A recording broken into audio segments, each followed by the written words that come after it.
Hello बच्चों। हमारा question है a man pulls a block of mass equal to himself with a light string.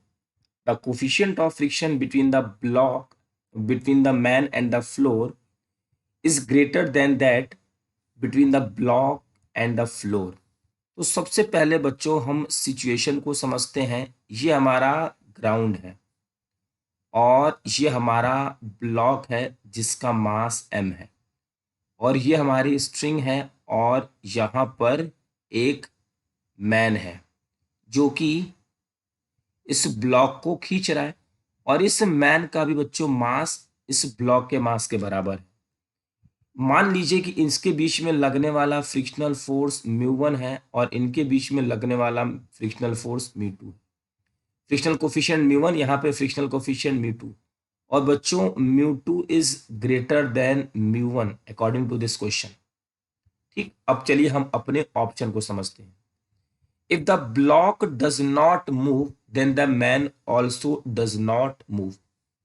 बच्चों कह रहा है कि अगर ये ब्लॉक मूव नहीं करेगा तो ये मैन भी मूव नहीं करेगा।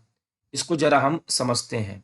यहाँ पे क्या हो रहा है कि इनके बीच में लगने वाला जो frictional coefficient means frictional force है वो ज्यादा है इसके कंपैरिजन में। बच्चों अगर कम वाला ही नहीं मूव करेगा तो ज्यादा वाला मूव कैसे कर सकता है? जितनी ज्यादा फ्रिक्शनल कोफिशिएंट की वैल्यू बॉडी उतना ज्यादा एक दूसरे को पकड़ के रखेगी। मीन्स इन दोनों को पकड़ के रखने की कैपेसिटी ज्यादा है एज कंपेयर टू इसके। और अगर ये मूव नहीं करेगा तो ये बच्चों मूव नहीं करेगा। If the block does not move the man also does not move. Means ये वाला ऑप्शन करेक्ट है।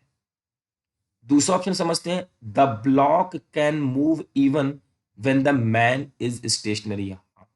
देखिए, मान लीजिए बच्चों कि इस इंसान ने इसको चला दिया, है ना, इसको मूव करा दिया, ये मूव करने लगा तो ये ब्लॉक हमारा मूव करेगा बट ये हमारा मैन अभी भी रेस्ट पे रह सकता है। वाई? इसका रीजन ये है कि frictional force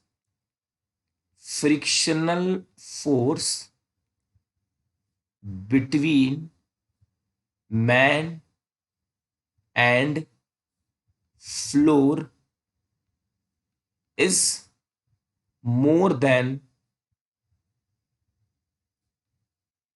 the block and floor।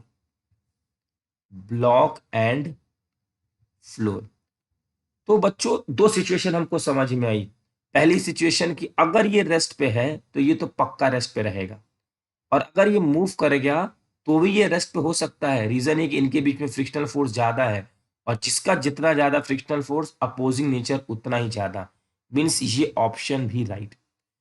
If both move, then the acceleration of the block is greater than the acceleration of man। Yes बच्चों, थर्ड का भी यही हमारा रीजन है कि अगर ये दोनों मूव कर गए तो इनकी एक्सेलरेशन, मान लीजिए इसकी एक्सेलरेशन a1 है, इसकी एक्सेलरेशन a2 है, तो बच्चों a1 is more than a2। Reason क्या है कि इसके बीच में लगने वाला फ्रिक्शनल फोर्स कम है जिसकी वजह से तेज तेज चलेगा और इनके बीच में फ्रिक्शनल फोर्स ज्यादा है तो यहाँ पे रेजिस्टिव फोर्स ज्यादा होगा तो ये स्लो एक्सिलरेट होगा।